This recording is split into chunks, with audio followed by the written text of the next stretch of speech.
You're listening to Elevate, powered by Marmiro Stones. Real stories, real insight, whether you're designing the dream, building it, or living it, we're here to spark ideas, share knowledge, and move the industry forward. Let's get to work. Nick Marti with Permeable Hardscape North America, also known as PHNA. I'm sure you've seen a lot of them. You've heard Trass system in the past. It is a new up-and-coming, I shouldn't say new, it's growing in popularity. It's been around for years and years and years and years, right? Yeah. So how long have you guys been here in the States? Yeah, so PHNA as a company started in March of 2021. We are partnered with a German manufacturer by the name of GFTK, who's been around since the 70s and really started kind of as the true innovator of most of these products in the mid-80s. Yeah. And so they've been doing it overseas in Germany and other parts of Europe for decades now, and finally starting to catch on here stateside. So how did it come over from Germany to here? What did GFTK over there said, okay, we want to expand our market, or was there a need over here that, for the company over in Germany, GFTK, to say, okay, we got to expand this more worldwide? Yeah, a lot of those European companies, I think that they always see kind of the pie in the sky of what the U.S. market could be, but it's intimidating to, spend the time and the money and the resources to really pursue something in a completely different country. So that's where our founder and CEO Wolfgang Warman comes in, and he was, a decade ago, kind of on the forefront of starting to bring in some of these wet sands and stuff like that. He was the first one to bring a wet sand product to the U.S. market. Different product back then, but then he's kind of always been on the forefront of thinking and where do we see the U.S. market going based off of what we know about the European market. So that was in 21. He made the pitch to GFTK to basically partner with them and bring it over and us be their U.S. hub and an importer for North America. Yeah, right on. Because as far as hardscapes in the U.S., not so much Canada, but we always look at Europe as like the pioneers of hardscapes. I mean, you look like all the streets have been there for hundreds of years, right? So, and when you think about a German product, German machinery, you think, oh man, it's the best, right? German engineering, right? It's the best. So anytime you see and hear something coming from Germany, you're like, okay, it's got to be amazing. But what I want to dive into is there's specific additives and ingredients in this system that allows it to make it the system that it is. Can you kind of dive into some of that makes it so unique? Yeah. So, GFTK as a whole, is always trying to be unique for all of their products, and it's why they're kind of looked at as, industry leader on the epoxy jointing side, resin-based jointing side. But then when it comes to the Trass bedding, and probably a lot of you out there that are familiar or at least have heard of Trass bedding, and maybe you know what it is, maybe you don't. But Trass in and of itself is actually basically a powdered rock that is, they quarry it and they powder it. It's a volcanic ash, more or less, found in only specific parts of Germany, and that's why these products come from Germany, and it's why the German manufacturers, use this as an additive to Portland cement-based compounds. So whether that be for your mortar or for your jointing, your thin sets. So when we talk about Trass bedding, GFTK is taking their own highly polymer modified cementitious based product and then adding this raw Trass mineral in at certain ratios, and then what that does is it adds strength. It helps waterproof the actual Trass compound itself. So you have a permeable system, but the compound itself is waterproof, so it doesn't contribute to efflorescence like a normal Portland lime mix would. So there's a lot of innovation that we see come from Germany, from GFTK, and either other manufacturers or different people in Germany and Europe that we're just not familiar with here. Yeah. And so, some of the same things that you can see the success that people have over there with it that would translate really well to this market. Yeah, so because you are starting to see a lot in the market. We actually made like you put all the legwork into this, but you made a nice little cross section for us, kind of help explain the system. Now go through the steps, because you're starting to see, like we talked about, more and more people offer something like this, and you have some competition, you have some competitors out there that are attempting to do certain things, and every ingredient is different. Like natural stone, there's tons of quarries over in Turkey, but not all quarry is the same. Yeah. Right. Same with this. There's specific ingredients. You can't just mix the trash that comes from the volcanic ash and mix some cement in there and throw some polymers in there and hopefully it works. Right. Yeah. There's chemical reactions and there's a science to it. Right. So kind of talk about that, mixing with the right kind of stone, and because a lot of this it's about educating. It's a new system for us in the U.S. Yeah. Newer, right? It's not brand new. It's been proven. It's been proven in Germany for 20, 30, 40 years. So they've been using it for a while. But kind of talk about that, because we really need to educate this, because your average day person is not going to take a bag of Illutriant and a bag of Trass and mix it and say, okay, I did it. And I don't know if I did it right, but I did it, right? So explain the process here, what somebody would have to do, and why it's so effective. Yeah, and so, a lot of times depends on, your starting point depends on, exactly what kind of stone you're using, are we planning to have a joint or not have a joint and all of that, but it all starts with this base layer, the Trass bedding. And so this whole system can either be a 2-part or a 3-part system, depending on if we're jointing it or if we're laying our stone tight. And the idea here is this kind of your ultimate hybrid between doing open graded base, something that has a lot of drainage, fights freeze thaw, and something, in a more traditional bonded setting that we would see where someone would pour a slab and then do a mortar or a thin set with their stone over the top. And so this kind of gets you the best of both worlds, where you have something that's highly permeable and can fight that freeze thaw, but something that the stone is going to be bonded to it, and you're going to have a whole homogeneous, locked-in system that we don't have to worry about our stone moving and flexing and joint failures or anything. So step 1 or part 1 of this 2 or 3-part system is the Trass bedding itself. And that's the Rice Krispie treat looking stuff down here. And so your mix with that bedding is going to be 3 different things. It's going to be your Trass bedding compound, which comes in a 55-pound mortar bag. Okay. And it's going to have the consistency of like a really fine Portland cement. You're going to mix that with a number 89 chipstone or a number 8, limestone chip or whatever is available. Quarter inch maybe. Quarter inch is even better. Obviously, just depending on the part of your country you're in, everybody has a little bit different choice of aggregate. If you're in 3/8 okay. 3/8 is okay. But you want it to be a clean stone. Something that basically.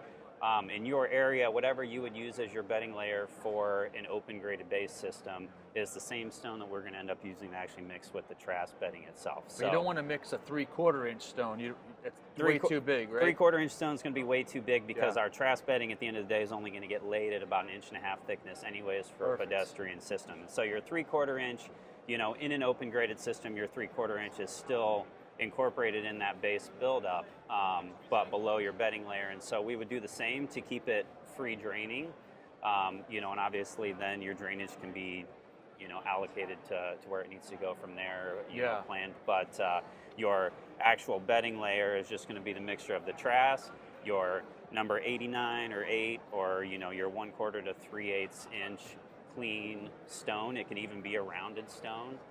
There's some places I know out in California, you know, it's easier to sometimes get kind of more of a pea gravel that's a 1/4 inch, and that's okay. You wouldn't do that normally with an open graded base because a rounded stone doesn't have the strength to actually, you know, lock in on itself. You get disbursement. You would get disbursement, but when you're locking it in with a cementitious Trass product like this, then you can do that. And so the idea is just that we're giving it about 1.5 inch bonded base layer to adhere our stone to, which is, you know, well, I'll talk about the mixing. So all of those components would go into a concrete mixer. You can do it in a small electric concrete mixer, but you're gonna, you know, it's gonna be a pain. You know, you only do so much in a little tiny mixer. So a tow behind gas-powered mixer is the best, or if you have a front-mounted skid steer mixer, and you put in your appropriate amount of aggregate and Trass bedding. So to 1 55-pound bag of Trass bedding, your mixing ratio, depending on your expected traffic load, is going to be somewhere between a 1:4 and a 1:6. And when I say 1:4, I mean 1 part Trass to 4 parts aggregate. And 1 part is basically a 5-gallon bucket. So that's more of a vehicular buildup, and a pedestrian buildup is a 1:6. And so that's one of the things too that makes PHNA and GFTK a little bit different than some of the other players in the market is our Trass bedding compound has a little bit more strength, and so we're capable of going to that 1:6 ratio to actually kind of stretch your usage a little bit, get a little bit more bang for your buck. So either way, whatever ratio you're doing, that goes in the mixer with a specified amount of water, and then your steps after that are going to be pretty similar to somebody screeding out their sand or gravel bedding layer to lay pavers on at that point anyways. Screed it out to 1.5 inches, or if you had a different thickness that you were going with, 2.5 maybe in a driveway.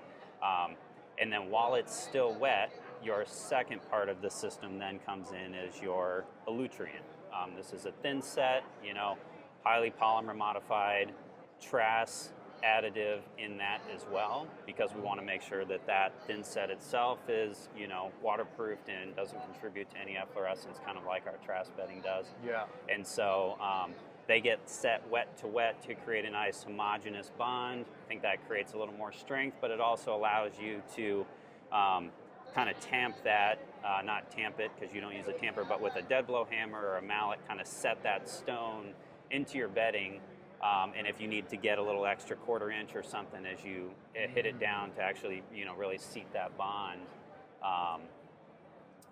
you know, that's the process. And so unlike doing a concrete overlay where you may put thin set on the back of your stone, but you'd also have thin set on the concrete itself, we don't do that with the Trass. The only part that gets the elutriant thin set is actually the back of the stone, because the idea here is to keep this as an entire permeable system that fights freeze thaw and all of those things. And if we were to cover the bottoms of those joints with an impermeable thin set, you would defeat that. So that's why just the back of the stone gets the back butter, and it gets set onto this Trass, and then that's your bond. And if you're laying it tight and you don't have a jointing compound going in, that's the end of your process, and you just need 24 hours before you open it to foot traffic. If you're incorporating a joint, then that's when you can come in with a resin or epoxy-based jointing compound that we offer over the top after that. You threw out a ton of information there in a couple minutes. And that's what this is for, because it's about telling people and educating people what's out there, how to do it. But from a contractor standpoint, they're like, okay, Nick, that all sounds great, but what's my consistency look like if I got, you know, somebody that's mixing this stuff? What does that consistency look like? How do I set up? Do I have to set up another station for somebody? You know, because I'm laying the Trass bedding layer, right? Say 1.5 inches, right? To say a pedestrian application. I've got somebody screeding that part, right? Then I've got, you know, somebody in the cement mixer. So I've got one guy there. I got another guy or 2 guys screeding that bedding layer, and then I got a 3rd or 4th guy now mixing the elutriant, right? That's getting ready to lay the product down. So let's back up. So what is that? You say, you know, let's say 1:6 mixture. What does that look like if somebody takes And on the other hand, like, how do I know if my mix is too wet, too dry? What does Yeah. that look like? Well, and you've got a little bit of play with it being a little on the wet side or a little on the dry side, you know, and it's one of the good things about the product being resilient. But you do hit a point where it's like, okay, well, I'm not trying to, you know, finish trowel some concrete or, you know, anything. It's sopping wet, or hey, this is super dry and it's just, you know, not holding together. You basically, once it's mixed, you want to be able to kind of take a handful of it and it'll kind of fall in on itself and kind of pack into a ball just as you kind of bounce it up and down. And that's how you know that you kind of have the right consistency. Now with certain temps, you can kind of modify that a little bit if you want to up the moisture content because it's really warm out. So give it a little more time before it dries or whatever that may be. But, you know, having that ability to kind of pack it into a ball is when you know that that consistency is about right. And then that's when you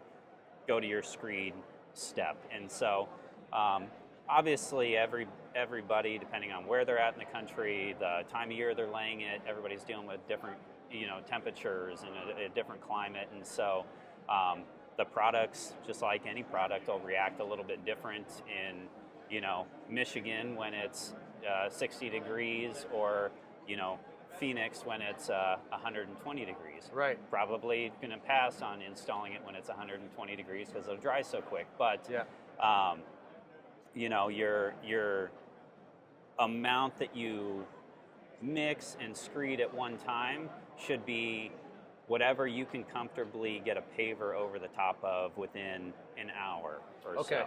You know, you have a little more working time than that. You can always keep the Trass bedding fresh after you've screeded it out with a little bit of mist spray, you know, or a spray from the hose just so that it's not pulling the moisture out of the Trass bedding.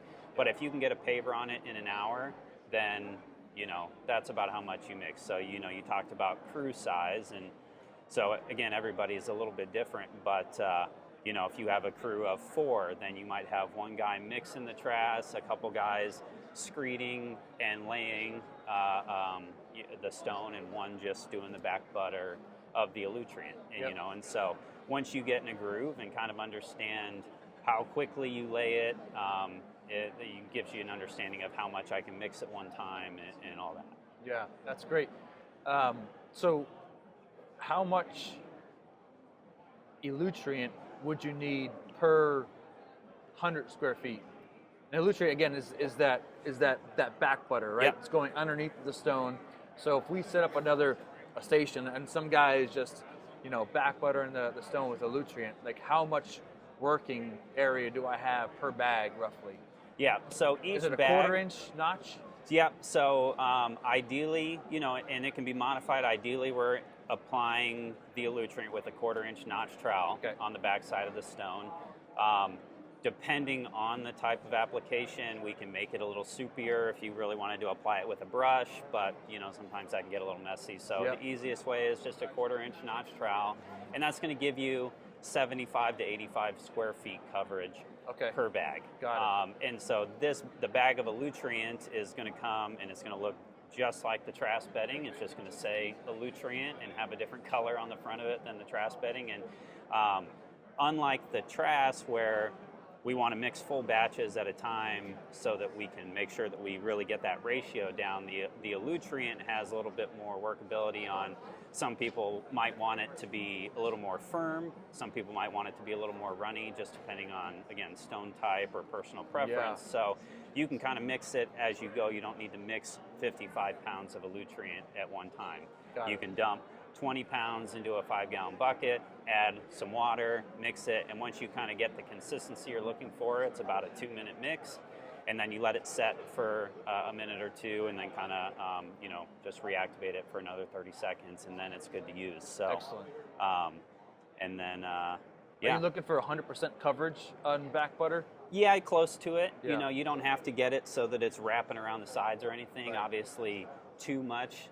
When you compress it down, you don't want it to squeeze into the joints. So if you have a half-inch joint that you're putting in between your pavers, you've got a little bit more leeway of how much you use. If you did compress it down and some squeezed out into the joint just a little bit, not the end of the world. We have just under half an inch still of avenue space for, you know, once it goes through the Trass bedding, any moisture that is. If we're doing something like here where you have it really tight laid, that's where you may want to make sure that you keep it half an inch off the edge of the stones when you're back buttering, so that when you set it in, you're not filling that really tight tolerance gap on the on the backside of your stone. Yeah, that makes sense. So there's many different ways that people install, many different applications. What goes beneath the truss? What's that bedding? What does that base look like? So typically, that's going to be a clean base as well, a number 57, or a clean 3/4 inch crushed stone. That would be ideal. Not every situation and circumstance can call for that. Typically for a pedestrian application, you still want 4 to 6 inches of number 57 3/4 inch beneath the truss, and for a vehicular application, you're probably still closer to 8. I like to say that you keep it about the same that you would for an open graded system. Again, the only thing we're changing is just that we're mixing that top bedding layer with the truss bedding compound. Now, there's instances where you may not have a 3/4 inch clean underneath for a variety of reasons. You might have an existing concrete slab that is still in good shape, and we don't want to just mortar set over the slab because now we don't have any drainage through our actual system. So we can install the truss over the slab, and then now we have kind of a permeable system, at least until it hits the slab, but then drainage can be directed from there, whether you drilled weep holes in the slab or whether you're just anticipating to have that water kind of hit that interface and run with the slope of the slab to a drainage system. Then you've got options. So it doesn't always have to go over a 3/4 clean base. That's just typically if someone's doing a new construction, how it's done. Okay, got it. So we talked about before adding a joint. Some of our products, our stone, like patterns, are generally laid tight. There's other concrete products out there that have spacer bars and things like that. For stone, we don't have that luxury of creating a spacer bar. So do you have to add a joint? If so, what would be the minimum requirement? If you want to lay it tight, is that okay? Yeah, so again, all dependent on the stone, and no, you do not have to have a joint. Obviously if they were going to be using, one of your porcelain tile products, just the rigidity of that, the denseness of the tile, and then the look that people go for, you're always going to want to incorporate some kind of joint. But certainly for patterned stone, no, you don't have to incorporate a joint, and then whatever drainage you get can just flow through those open joints, even though they're being tight laid. But if you wanted to incorporate a joint, then obviously you can do so. And so typically, minimum requirements for us to use one of our jointing compounds, which, of course, we would always recommend if you're going to lay it on our truss, you might as well use one of our jointing compounds. You've got resin or epoxy-based jointing options, and so 1/8 of an inch is kind of where it starts, and that's for porcelain tile because you have a nice clean 90-degree edge, and you've only got 2 cm or 3/4 of an inch of a joint to fill, so you can get it into that tight joint. Even for an 1.25 inch travertine and marble, that could be sufficient as well. And then your work up from there is kind of limitless. As you get a wider joint, we can just keep incorporating a stronger jointing compound. So if you really wanted a 1/2 inch joint, there you go. Or even nowadays, people are going with that look of, I want a 2 or 3 inch wide joint that I would fill with turf or gravel. And so even at that point, we have a product that you could use an epoxy to mix your gravel with. So now you have a bonded gravel joint that's permeable to achieve that look instead of having loose stone. So it's all preference. It starts at 1/8 of an inch and kind of is limitless options as you work up from there. Yeah, and one of the things I love about this system is not only the longevity that you're going to get, but you solve many, many issues. Longevity, quality, permeability, and everything is one system. If people that will probably gravitate towards this are the guys that are already wet laying. They're already using concrete. They're using, thin set. They're using a bedding layer of mortar, whatever that case may be.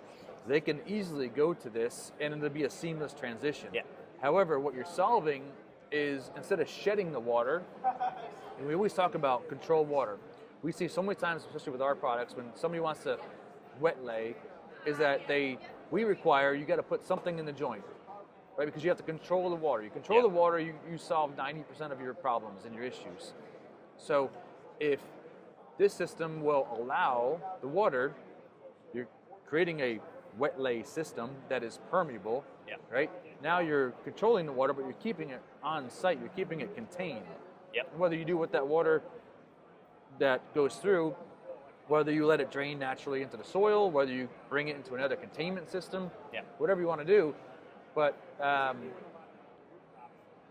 this solves for people that have impervious problems, space on their site, right? If they're building this grand house and next thing you know is they run out of pervious area, well, now they have solutions, right? So, so I think what you guys have created is a system that the U.S. has been longing for a very, very long time, because essentially people can build, a project and just use all open graded stone and be done with it. It would meet all the permeable requirements. Yeah, and it's a good system. There's nothing wrong with that whatsoever. But however, where this comes into play is now that you're now creating a super strong monolithic system. So now, even on a vehicular driveway, you're solving for many, many, many, many issues. Especially for some of our products that are 1 3/16. So you can use the 1 3/16 product on a driveway now. Right? And now the only thing that we're doing for a driveway application, we're just making that trass just a little bit thicker. Of the trass, and having a little stronger mixing ratio. And your process isn't any different other than just adjusting the ratio that you mix at. So I mean, you hit the nail on the head. It's just with all of the regulations that every year, seem to get a little bit more strict and more strict as far as, what you can lay and how you can lay it is in terms of meeting that permeable requirement. And you can see that people want to use, a bonded system because they'll use up as much as they can of their allotment, whatever percentage they can of impervious space to set your stone on concrete and mortar, knowing that doesn't drain at all, that you have to shed all the water off the surface. And then it's once they've hit their allotment of that then they have to decide, is it laid on open grade after that, or am I putting turf in, or what am I doing to make sure that the rest of it is permeable? And so what this does is it caters to someone that wishes they could have had that bulletproof sound system that you get with concrete and mortar, but now you get the drainage added in, and so now you can have your entire landscape, your entire hardscape done with this to meet those requirements. And it, for somebody that is used to pouring a slab and then doing a mortar set, and those steps that are affiliated with it, this is going to make a lot of sense to them and be, a cakewalk, really. The only thing that takes any amount of time, and it's seeing it once, is what's my mixing ratio? And then you stick with it for the job. You know what your trass is supposed to look like once it's mixed, and then you're ready to go. And so, a lot of times there's a time savings with this from the grand scheme of things, particularly for any smaller projects. You think most contractors don't have an in-house concrete crew. They're subbing that work out to somebody else. Whatever they're paying on a square foot price, to sub out slab work to somebody. Sometimes they can get someone in quick, maybe they have a good relationship, and if they're only looking to have 500 square feet poured, sometimes concrete people are like, well, you're kind of last on our priority list because I've got much bigger places to go and bigger projects to be. So you're waiting on them. Your time that you have to form and pour and wait for the slab to properly cure. I mean, I know a lot of times project timelines get rushed, and sometimes stone gets laid over slab before maybe that slab has reached the proper cure point. But really, you should be waiting a decent amount of time before you lay over a slab. And then you've got your mortar set that then takes place, and your time to do the Trass bedding system really probably is just being replaced with that mortar step. Yeah. The whole step of pouring a slab and waiting for it to cure and everything is now removed. Yeah. And the cost of that is removed. All of your costs now for having a full bonded system are kept in-house. You're not paying anybody else to come pour your slab. That money can be kept in-house, everything for this system. And then you gain the drainage, the freeze thaw, right. The longevity, everything that you talked about. Yeah, you talk about freeze thaw. So what are temperatures or ideal temperatures that you should? I know people have always pushed the limits, right? They're like, oh, I can get it in. Or, it's going to be 40 degrees at 10 o'clock in the morning and we can start then. What is ideal temperatures and what's the no-go zone, plus or minus? Yeah, ideally, you can mix, lay it, and have it, have at least a full day of cure above 40 degrees. That would be ideal. So full day cure above 40 degrees, not freezing at night. That would be ideal. Okay, ideal. Okay. I realize that that's not a reality all the time unless you live in, Florida. Right. Pretty much almost every other part of the country, you're going to have temps that drop below that at night during the winter, during the working season. So you have to incorporate some of those same techniques that you would with pouring concrete. We're not adding any additives so that it can, sit out in 5 degrees, but, making sure that you cover it with a blanket, so if it's 45 and sunny during the day and you're working and you're laying Trass and putting pavers over it, then before you leave the job site, it gets covered with a blanket, with concrete blanket, and then, once you get to the job site in the morning, the sun comes up, you open it up so that it can stay warm again. So, that's a good idea. It needs to be kept above freezing. Okay. Because we have water that's in there and we don't want to, disrupt that curing process. Once you've elapsed that 24 and 48 hours, your temperature influence becomes minimal. What if somebody laid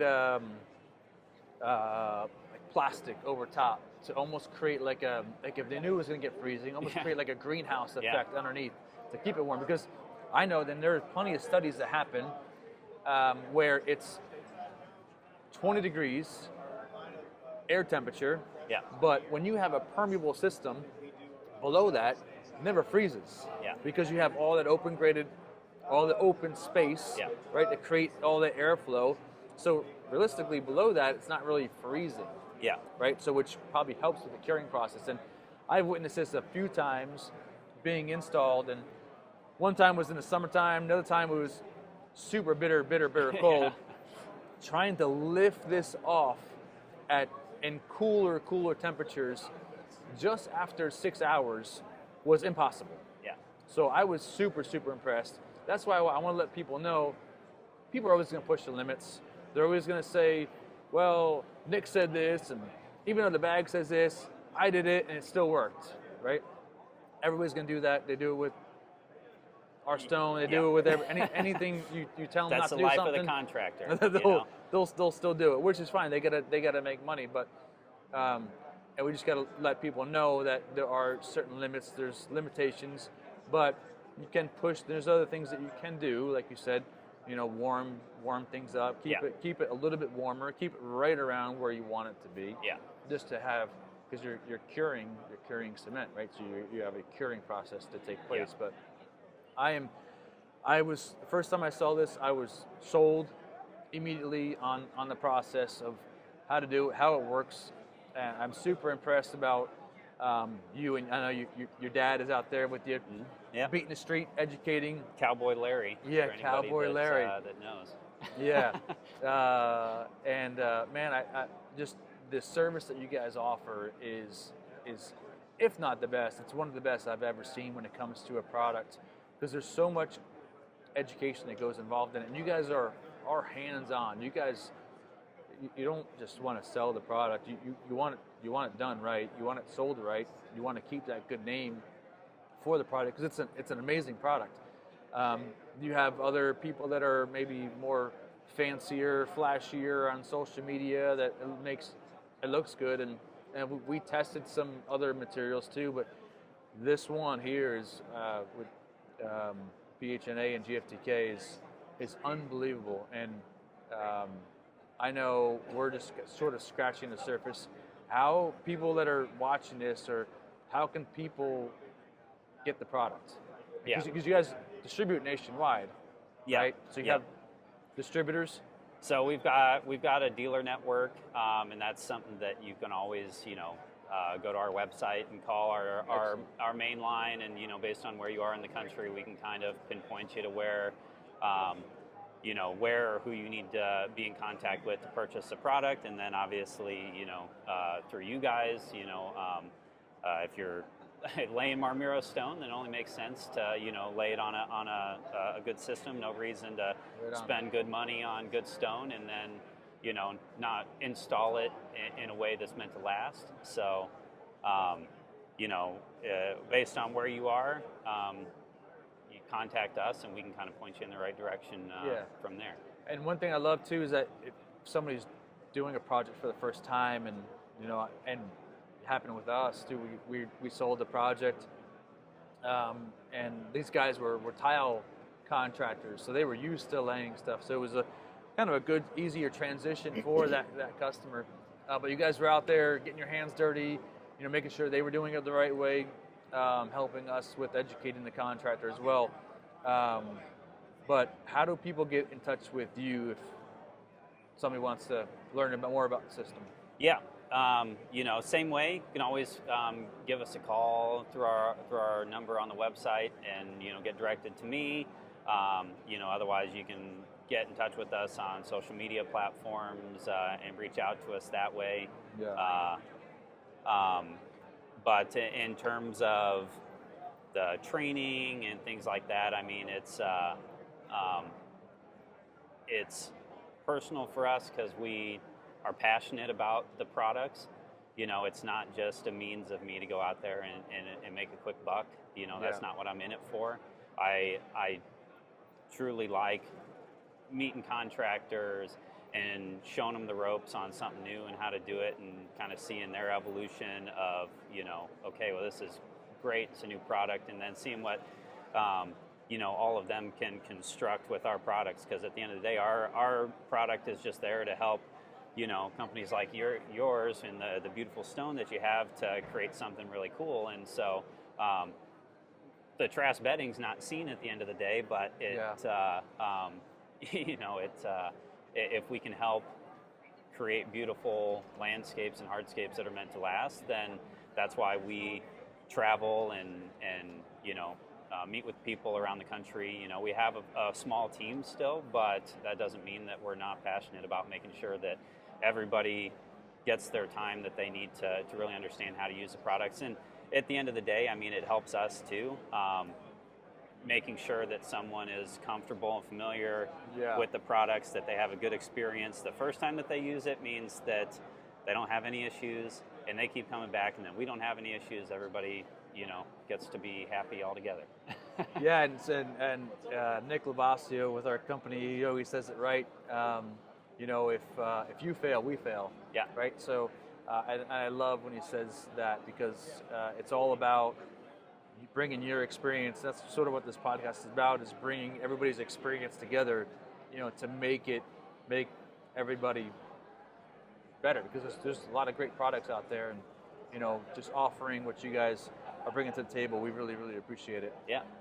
Well, we appreciate you guys as well, and we're always around to help. So. Yeah. Nick, Marti, PHNA, appreciate you stopping by. Yeah. Thanks, Mike. Thanks, buddy.